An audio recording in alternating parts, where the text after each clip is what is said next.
Before the rhinestones, before the records, before the roar of stadiums, there was a little girl with torn shoes held together by rubber bands.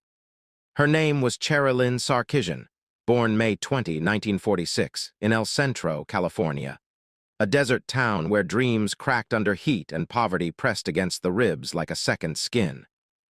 Her earliest memories were not lullabies or warm embraces, but the silence of nights without comfort. Her mother, Georgia Holt, was a singer with a dream and a waitress's wage. Her father, John Sarkisian, an Armenian-American truck driver, vanished before Cher could form her first words. Their marriage disintegrated, leaving behind fragments instead of family. By age 2, Cher was placed in a Catholic orphanage, not out of cruelty but necessity.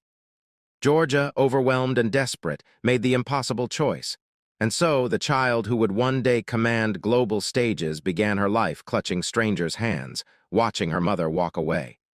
She bounced between homes, grandparents, rented rooms, shelters. Her clothes were so tattered they drew whispers at school. Once, she tied rubber bands around the soles of her ruined shoes just to make it through another day. Her life was not just poor, it was unstable, invisible. In classrooms, she struggled with dyslexia and an undiagnosed learning disorder. Teachers mistook her silence for defiance. Report cards became accusations. While other girls dreamed of dances and dresses, Cher dreamed of rhinestones and spotlights. On stage, she imagined she would no longer be the unwanted child, but someone the world could not ignore.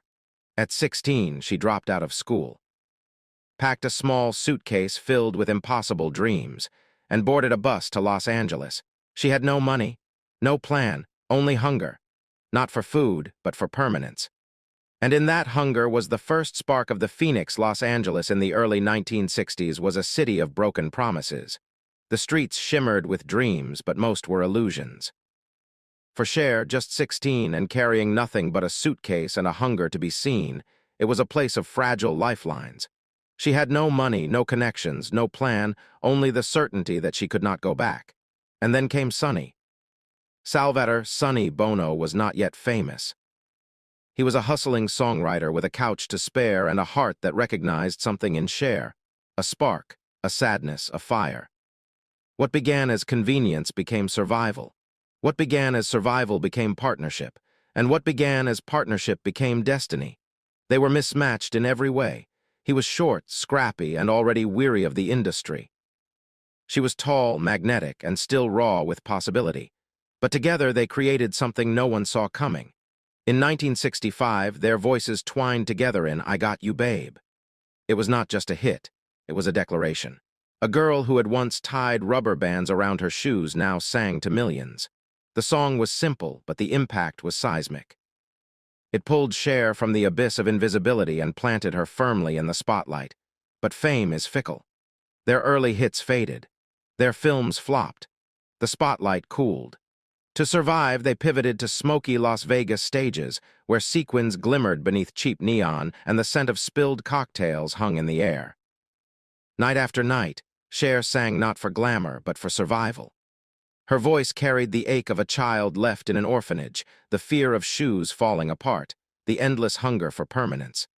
And though no one in the audience knew it, every note was a brick laid in the empire she would one day build. Not an empire born of privilege, but one forged out of wounds, abandonment, and a hunger so deep it could only be answered by creating a life no one could take away. By 1971, the Sonny and Cher Comedy Hour arrived on television, beaming into millions of homes. For audiences, it was a glittering revival. For Cher, just 25, it was proof that survival could masquerade as triumph. But behind the laughter, their world was unraveling. Their marriage, already fraying, was held together not by love, but by legacy. They smiled for the cameras while silence poisoned their home. Cher would later confess the suffocating agony of pretending happiness while her heart caved inward. Sonny, too, admitted in private that their romantic facade was the only glue keeping their empire from shattering. By 1974, that glue dissolved. Cher filed for divorce, and in 1975, both their marriage and their professional bond collapsed. She walked away nearly penniless. At 29, she grieved the end of her first great love while staring into the abyss of financial ruin. She had been the face, the voice, the fire, and yet she exited with almost nothing but her name. But Cher was never just someone's half. She was the phoenix, and she was about to rise again. By 1975, Cher had already survived the collapse of her marriage to Sonny Bono, the loss of their professional empire, and the brutal realization that she had walked away with little more than her name. She was 29, grieving her first great love, staring into financial ruin, and yet she did not retreat. She launched her own variety show, Cher, and proved to the world that she was never just someone's half. But the road ahead was merciless. Her solo albums, Stars 1975, I'd Rather Believe in You 1976, and Cherished 1977, sank into silence. The voice that had once enthralled millions suddenly seemed unwanted. Critics muttered that her time had passed, and then, from the wreckage of love and career, came another storm. Gregg Allman entered her life like a thunderclap. A southern rock legend with a voice like smoke and a soul haunted by addiction, Gregg was everything Cher wasn't, and everything she couldn't resist. In June 1975, just 3 days after finalizing her divorce from Sonny, she married Gregg in what felt like a desperate gamble on hope. Within 9 days, the marriage collapsed under the weight of his addictions. His chaos clashed violently with her hunger for control and reinvention. Yet she stayed. She forgave. They reconciled. They fought. They tried to stitch together a life from broken seams. When Cher briefly reunited with Sonny for a television special in 1976, Gregg filed for divorce. But fate intervened. That summer, Cher discovered she was pregnant. Their son, Elijah Blue, born in July 1976, became a fragile thread of meaning binding them together. For a time, they tried to make it work. Cher, ever the phoenix, poured herself into motherhood while navigating the turbulence of Gregg's demons. But even a child could not quiet the storms. By 1978, the marriage ended for good. Cher was left once again with a broken heart, a fractured family, and the daunting task of rebuilding. She was now a single mother of 2, Chaz from her marriage to Sonny and Elijah from her marriage to Gregg. The world saw the sequins, the glamour, the stardom.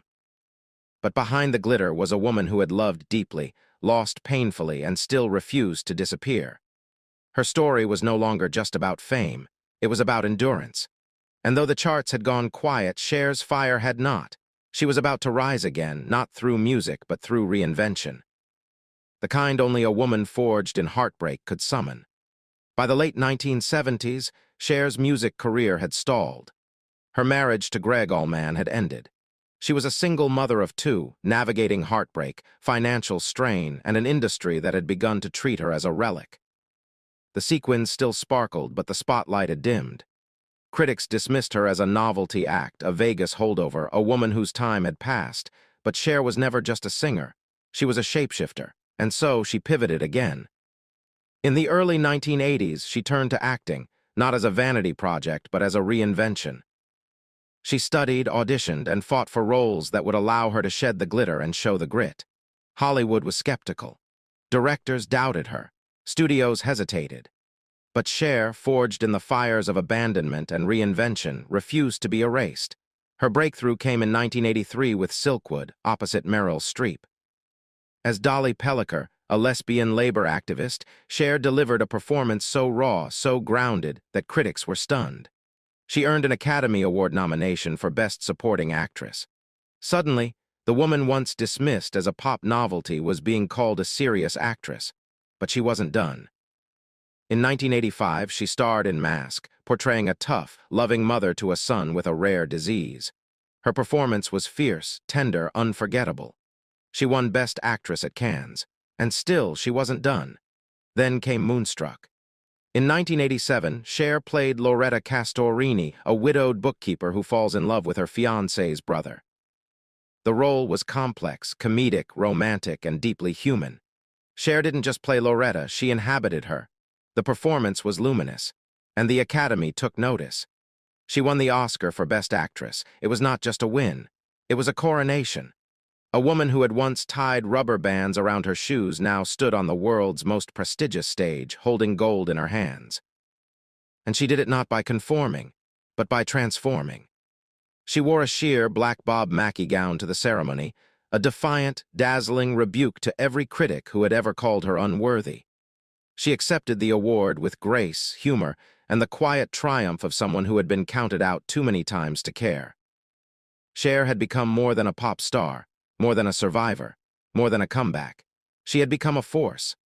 By the time Cher entered her 50s, she had conquered every summit the entertainment world could offer: music, film, fashion, television. She had lifted an Oscar, shattered tour records, and redefined pop with Believe. But behind the sequins and spotlights, her body was waging a war she could no longer ignore. It began as fatigue, a heaviness in her limbs, a breath that didn't quite reach. She told herself it was just the price of ambition, but ambition doesn't steal your voice. It doesn't leave you trembling in bed, drenched in fever, staring at the ceiling as roles vanish and rehearsals dissolve. By the early 1990s, the whispers in her body had become screams. A chronic viral illness hollowed her from the inside.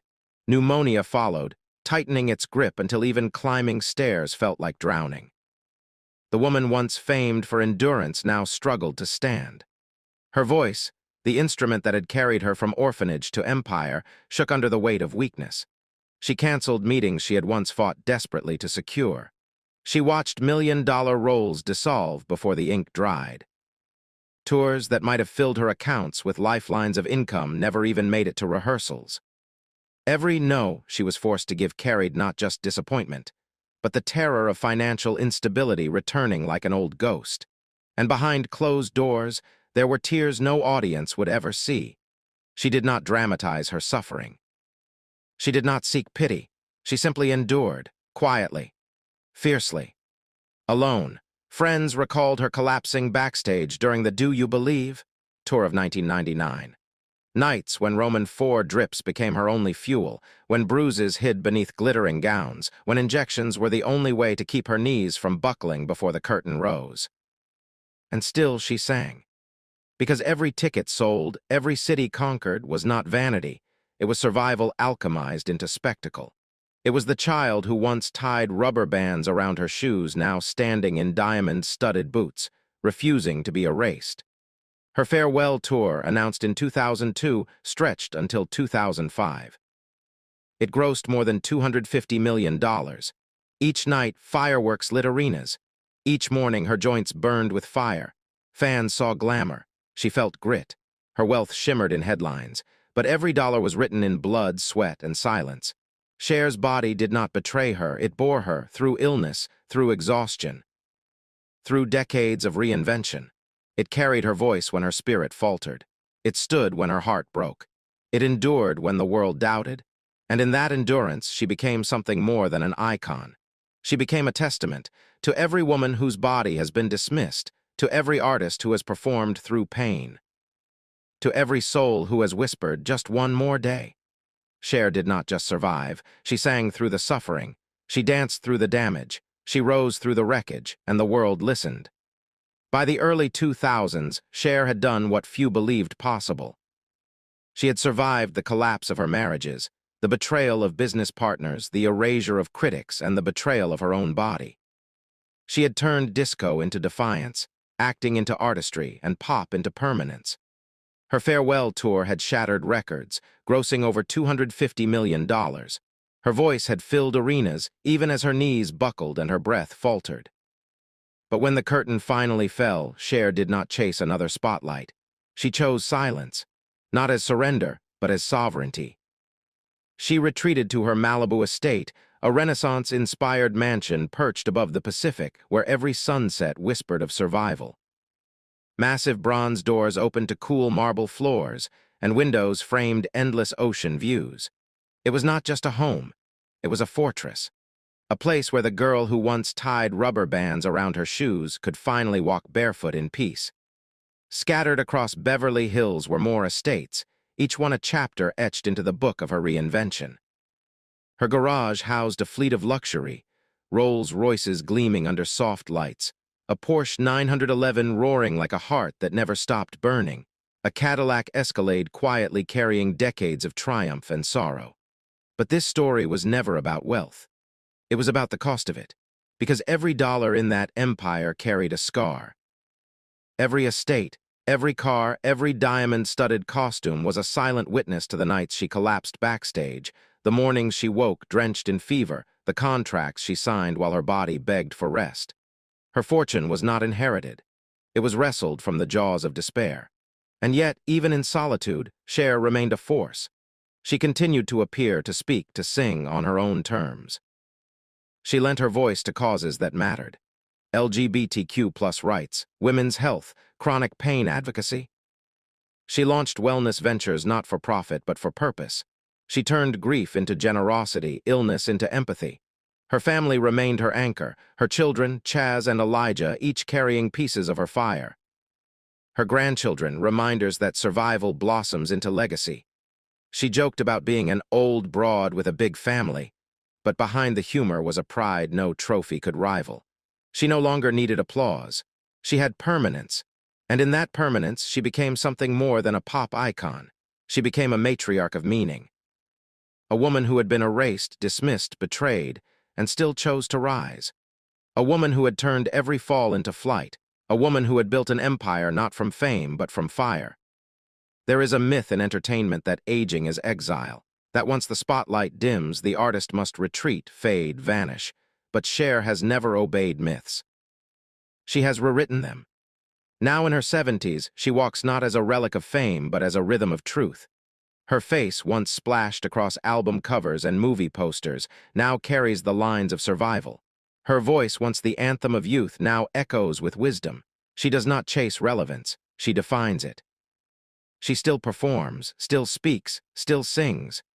But she does so on her own terms, no longer to prove, no longer to please, only to preserve the fire that has always burned within her.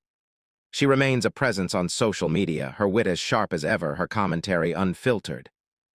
She speaks out against injustice, against cruelty, against the erasure of women who dare to age in public. She is not polite, she is powerful, and yet beneath the defiance there is softness. She spends long stretches in her Malibu estate, where the ocean hums like a lullaby and the sunsets remind her of everything she's survived. She listens to audiobooks. She sketches. She walks barefoot through gardens she once dreamed of as a child. She sits in silence, not as surrender but as sovereignty. She has spoken candidly about the loneliness that lingers, even in rooms filled with applause, about the marriages that never lasted, about the sting of words spoken too quickly, about the ache of watching time move forward while loved ones remain behind. She has lost friends, lovers, pieces of herself, but she has never lost her voice. And in these later years, that voice has become something deeper. Not just a sound, but a signal. A beacon for every woman who has been told she's too old, too loud, too much. A reminder that relevance is not youth, it is impact. Her legacy is not tidy, it is layered. Messy. Real. She is the child once labeled stupid because of dyslexia, the teenager who battled addiction, the young mother raising a daughter alone in poverty, the actress who broke barriers in Hollywood, the activist who marched for justice, the survivor who faced death itself. She has stumbled.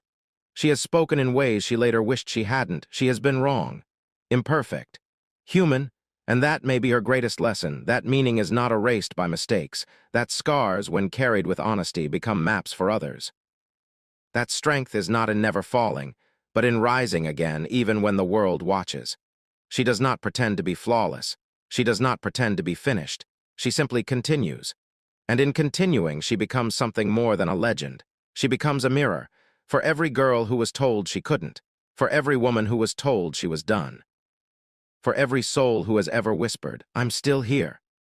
Cher is still here, not as a ghost of past glory, but as a guide, a goddess of reinvention, a phoenix of pop, a woman who turned survival into sanctuary.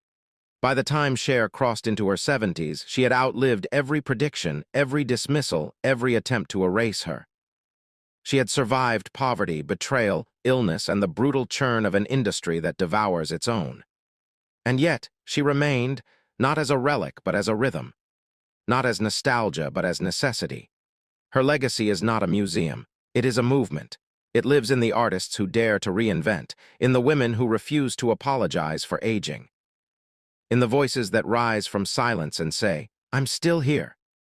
Cher's life is not a straight line. It is a constellation, each point a reinvention, each scar a star. She has been the orphan, the dropout, the wife, the widow, the mother, the mogul. She has been adored, mocked, worshipped, and underestimated. And through it all, she has never stopped becoming.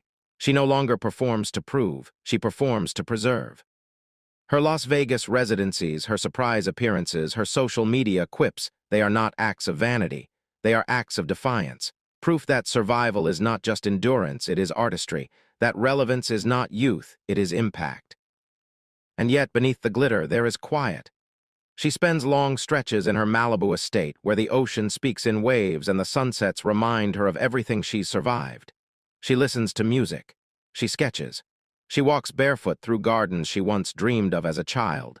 She sits in silence, not as surrender but as sovereignty.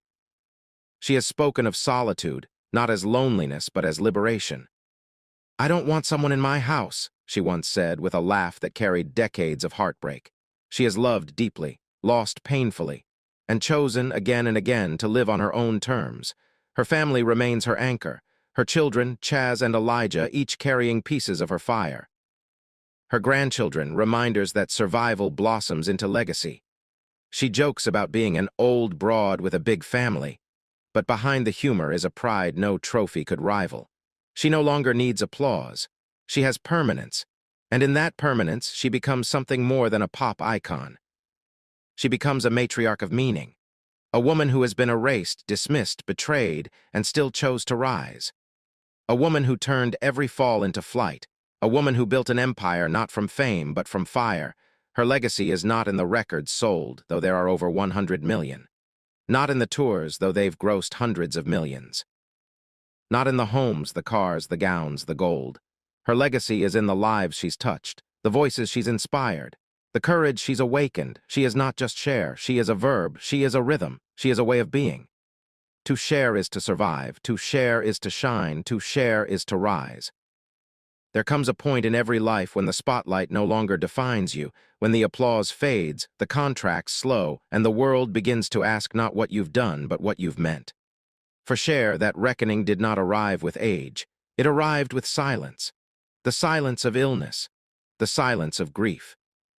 The silence of watching her body betray her, her voice falter, her breath shorten. The silence of losing Sonny. The silence of watching her children carry wounds she could not always prevent. And yet, through that silence, something else emerged. Memory, not nostalgia, not myth, but memory as movement, memory as meaning. Memory as the quiet immortality of a woman who refused to be erased. She began to speak less of fame and more of family, less of fortune and more of forgiveness, less of survival and more of softness. She began to reflect not on the stages she conquered, but on the people she carried, her mother, Georgia, who once sang behind a donut counter. Her children, Chaz and Elijah, each bearing pieces of her fire. Her grandchildren, whose laughter now fills the halls of Malibu estates, once echoing with exhaustion. She began to understand that legacy is not what you build. It's what you leave behind in others. In every artist who dares to reinvent, in every woman who refuses to apologize for aging. In every soul who rises from silence and says, "I'm still here." Cher's legacy is not in the records sold, though there are over 100 million. Not in the tours, though they've grossed hundreds of millions. Not in the homes, the cars, the gowns, the gold. Her legacy is in the lives she touched, the courage she awakened, the truth she dared to live. She is no longer just Cher. She is a verb, she is a rhythm, she is a way of being. To share is to survive, to share is to shine, to share is to rise, and when the final curtain falls, it will not be silence, it will be symphony. Because Cher did not just live, she lit the way, and the way remains. Cher's legacy is no longer just hers. It belongs to everyone who has ever needed proof that survival is possible. It belongs to every girl who grew up unseen. Every woman who was told she was too old, too loud, too different. Every artist who was told her time had passed. Because Cher's time never passed. It expanded. She is no longer just a performer. She is a presence. A rhythm. A way of being. Her voice still echoes through stadiums, but it also hums in quiet places, in dressing rooms where young singers gather courage, in hospital wards where patients cling to strength, in homes where mothers and daughters find language for love that stretches but does not break. She has become more than a star. She has become a symbol of reinvention, of resilience, of radical self-possession. Her Malibu estate remains a sanctuary, but her true home is in the hearts of those she's lifted. Her wealth may be counted in millions, but her fortune is measured in moments. Moments when someone heard her voice and felt less alone. Moments when someone saw her defiance and found their own. She continues to work, not because she must, but because she chooses to. Her presence on social media is not branding, it's communion. Her advocacy is not performance, it's purpose. Her laughter is not nostalgia, it's nourishment. She has become a matriarch of meaning. She does not chase youth. She honors age. She does not fear change. She embodies it. She does not cling to relevance. She redefines it. And in doing so, she offers something rare, a legacy that is not frozen in time, but alive in motion. She is not just Cher. She is the child who survived abandonment, the woman who survived betrayal, the artist who survived erasure, the mother who survived distance, the icon who survived time, and she did not just survive, she transformed. Her legacy is not in the spotlight. It is in the shadows she illuminated, not in the perfection she projected, but in the persistence she practiced. She is not a statue, she is a signal. A reminder that greatness is not in being remembered, but in being felt. And Cher is felt, in every voice that dares to rise, in every heart that dares to heal, in every soul that dares to begin again. There are legends who dazzle, and there are legends who endure. Cher is both, but more than that, she is a legend who invites. Her story is not a closed book. It is a bridge, a living archive of what it means to survive, to stumble, to shine. She did not build her legacy to be admired. She built it to be inherited by every girl who was told she couldn't, by every woman who was told she was too old, by every artist who was told she was done, by every soul who whispered, "I'm still here." Cher's legacy is not frozen in time. It moves. It breathes. It pulses through every voice that dares to speak truth, through every body that dares to age unapologetically, through every heart that dares to love without permission. She has become more than a pop icon. She has become a myth that mirrors, a rhythm that repeats, a way of being. To Cher is to survive. To Cher is to shine. To Cher is to rise, and in rising she has given others permission to do the same. She did not just perform, she transformed. She did not just entertain, she endured. She did not just succeed, she showed others how. Her story is not just hers. It belongs to every person who has ever needed proof that reinvention is possible. That resilience is real. That relevance is not youth, it is impact. She has become a verb, a signal, a sanctuary. And when the final curtain falls, it will not be silence, it will be symphony, because Cher did not just live, she lit the way, and the way remains. To walk through the halls of Cher's life is to understand that her empire was never just marble and chandeliers, never just platinum records or box office receipts. Those were symbols, yes, but the true empire was always invisible. It was built in the marrow of survival, in the audacity to rise when the world expected her to vanish. Her Malibu mansion may stand as the crown jewel, its bronze doors opening to the Pacific horizon, but the real fortress was carved inside her. The girl once left in an orphanage, who tied rubber bands around her shoes, built walls of resilience no storm could breach. Every estate, every car, every contract was less about wealth than about permanence, a declaration that she would not be erased. And yet, Cher's greatest fortune is not measured in millions.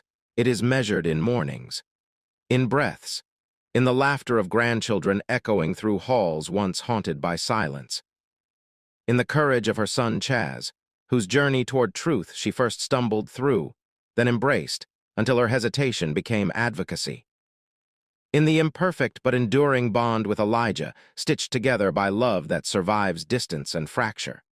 Her legacy is not in the Rolls Royces or the pink Mustang, though each carries echoes of triumph and heartbreak. It is in the way she turned betrayal into brickwork, illness into armor, heartbreak into empire. It is in the way she stood at nearly 80 years old and said, without apology, "I am still here.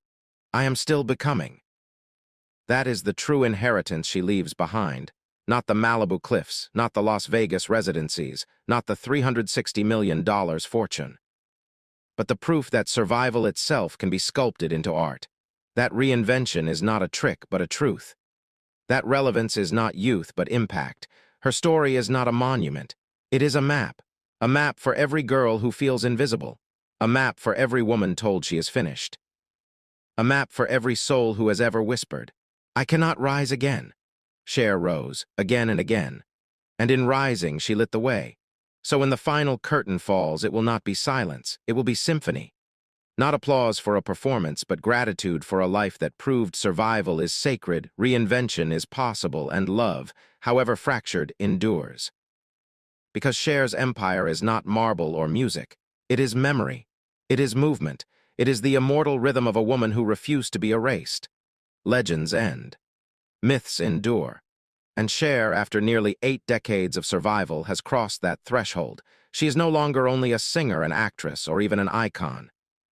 She has become a myth, a living archetype of reinvention, resilience, and refusal. Her story is retold not just in biographies or documentaries, but in the way people live their own lives. Every time someone dares to start over at 40, 50, 70. Every time someone refuses to be erased by age, illness, or heartbreak. Every time someone chooses to rise again, they are echoing Cher. She is not just remembered, she is repeated. Her voice still fills arenas, but it also fills living rooms, headphones, and hearts. Believe is no longer just a song, it is a mantra. If I Could Turn Back Time is no longer just a hit, it is a hymn to regret and resilience. Even I Got You Babe, sung decades ago with Sonny, has become less about romance and more about recognition, the moment the world first saw her and the moment she refused to disappear. Her image, sequins, wigs, leather, laughter, has become shorthand for defiance. Drag queens channel her. Young artists cite her. Activists invoke her. She is not just a performer, she is a permission slip. A reminder that you can be outrageous, you can be flawed, you can be fierce, and still be loved. And yet, beneath the myth, there remains the woman, the child who once tied rubber bands around her shoes. The mother who stumbled, then stood. The survivor who wept in silence, then sang through pain. The woman who even now admits she sometimes looks in the mirror and sees a stranger, but always sees someone who survived. That is the paradox of Cher. She is both larger than life and achingly human, both goddess and orphan, both phoenix and flesh, and that paradox is why she endures. Because she is not perfect, she is possible. Her legacy is not a statue to be admired. It is a spark to be carried, a fire to be shared, a myth to be lived. Cher is not just in the past, she is in the present, she is in the future, she is in us. And as long as there are people who need proof that survival is sacred, that reinvention is real, and that relevance is not youth but impact, Cher will never fade. She is not just Cher, she is forever. She is the myth that lives in us. Legacies are often measured in numbers, records sold, awards won, fortunes amassed. But Cher's legacy cannot be contained in ledgers or headlines. It is not a sum of statistics. It is a current, a pulse, a fire that continues to burn in others long after the spotlight fades. Her music still fills arenas, but more importantly, it fills lives. Believe is no longer just a song. It is a survival anthem, sung by millions who needed proof that reinvention is possible. If I Could Turn Back Time is no longer just a hit. It is a hymn to regret and resilience, a reminder that even wounds can become wisdom. And I Got You Babe is no longer just a duet. It is a memory of beginnings, of the moment the world first saw her, and the moment she refused to disappear. Her image, sequins, wigs, leather, laughter, has become shorthand for defiance. Drag queens channel her. Young artists cite her. Activists invoke her. She has become a cultural language, a symbol of unapologetic survival. She is not just admired, she is embodied. And yet, her greatest legacy is not in the stages she conquered, but in the people she lifted. In Chaz, whose courage to live authentically was met first with her fear, then with her fierce love. In Elijah, whose wounds of distance are stitched with enduring affection. In the countless fans who found in her voice the strength to keep going when they could not stand on their own. Cher's story is not a monument to perfection. It is a map of persistence. It is proof that greatness is not in never falling, but in rising again and again, until the act of rising itself becomes art. She has become more than a woman. She has become a myth, more than a myth. She has become a mirror. More than a mirror. She has become a movement, and when her voice one day quiets, her rhythm will not. It will live in the artists who dare to reinvent, in the women who refuse to apologize for aging, in the souls who rise from silence and say, I am still here. Because Cher is not just a name. She is a verb. She is a rhythm. She is forever. Cher's story has always been told in cycles. Rise, fall, reinvention. Collapse, silence, resurrection. Like the phoenix, she has burned and been reborn so many times that her very name has become synonymous with survival. But as she nears her 80th year, her legacy is no longer just about her own survival. It is about what she leaves behind for those who come after. She is no longer only a performer. She is a prophecy. Her life whispers to every generation, you can begin again. To the child who feels invisible, she says, I was you once and I rose. To the woman told she is too old, she says, I am still here and I shine. To the artist told their time has passed, she says, relevance is not youth, it is impact. Her music continues to pulse through culture, not as nostalgia but as necessity. Believe is sung at weddings, funerals, protests, and dance floors alike, a hymn of resilience that transcends genre and generation. If I Could Turn Back Time remains a reminder that regret is not the end, but the beginning of wisdom.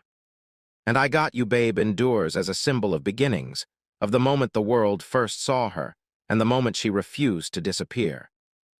Her image, sequins, wigs, leather, laughter, has become a cultural shorthand for defiance. She is invoked in drag shows, in fashion runways, in political rallies, in quiet conversations between mothers and daughters. She is not just admired, she is embodied, and yet the greatest proof of her immortality is not in the spotlight. It is in the shadows she illuminated, in the courage of Chaz who found his truth and stood in it, in the resilience of Elijah who carries both scars and love, in the millions of fans who found in her voice the strength to keep going when they could not stand on their own. Cher's legacy is not a monument, it is a movement. Not a statue, a signal, not a past, a prophecy. She has shown the world that survival is sacred, that reinvention is possible, that relevance is not measured in years but in impact. And in doing so, she has become more than a woman, more than a star, more than an icon. She has become eternal, because Cher is not just a name. She is a rhythm, she is a fire, she is forever. Legends are remembered, myths are repeated, but Cher has become something rarer still, an inheritance. Her life is no longer just her own. It belongs to the generations who carry her rhythm forward, who find in her story the courage to rise when the world insists they cannot. Her children carry her flame in different ways. Chaz, whose journey toward truth became a global act of courage, reflects her defiance of expectation. His authenticity is her legacy, proof that love can stumble, ache, and still endure. Elijah, whose scars of distance remain, carries her resilience in quieter form. His honesty about pain, his refusal to disguise wounds is also her legacy. Because Cher's story has never been about perfection, but about persistence. Her fans, too, are her heirs. The millions who once danced to Believe in crowded clubs, who sang If I Could Turn Back Time in the solitude of regret, who whispered I Got You Babe to lovers in the dark. Each of them carries a piece of her. Each of them is proof that her voice was never just sound. It was sanctuary. Her cultural children are countless. Every drag queen who dons sequins and sings with unapologetic fire. Every young artist who reinvents themselves against the odds. Every woman who refuses to apologize for aging. Every survivor who whispers, I am still here. Cher's inheritance is not marble or millions. It is motion. It is the eternal cycle of reinvention. It is the reminder that endings are never final, that collapse is never permanent, that survival itself can be sculpted into art. She has become more than a star. She has become a compass. Pointing always toward resilience. Pointing always toward reinvention. Pointing always toward the fire that outlives the flame. And when her voice one day quiets, her rhythm will not. It will echo in the voices of those who rise after her, in the laughter of those who refuse to be erased, in the courage of those who dare to begin again. Because Cher is not just a woman. She is a way of being. She is not just a legacy. She is an inheritance. And that inheritance is fire. A fire that will never die. Cher's life has always been measured in cycles, beginnings, collapses, rebirths. But as she nears her 9th decade, her story has moved beyond the cycle of one woman. It has become a rhythm that belongs to the world. A rhythm that will continue long after her voice quiets, long after the lights dim, long after the last curtain falls. Her legacy is not just in the music charts or the box office. It is in the cultural DNA of resilience. She has become shorthand for survival. A symbol invoked whenever someone dares to reinvent, whenever someone refuses to be erased, whenever someone rises from ashes the world thought permanent. She is the phoenix of pop, yes. But more than that, she is the eternal rhythm of reinvention. Her story is now taught not only in entertainment history, but in the unspoken curriculum of courage. Young artists study her not for her notes, but for her nerve. Activists cite her not for her costumes, but for her candor. Survivors whisper her name not as nostalgia, but as necessity. Cher has become a prophecy. She tells us that survival is not a single act, but a practice. That relevance is not youth, but impact. That beauty is not perfection, but persistence. That love, though fractured, can endure. Her Malibu mansion may one day pass to another name. Her Rolls Royces may one day gather dust.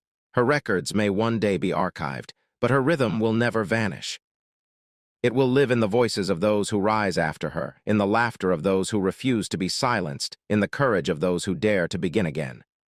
Because Cher is not just a woman, she is not just an icon, she is not just a myth.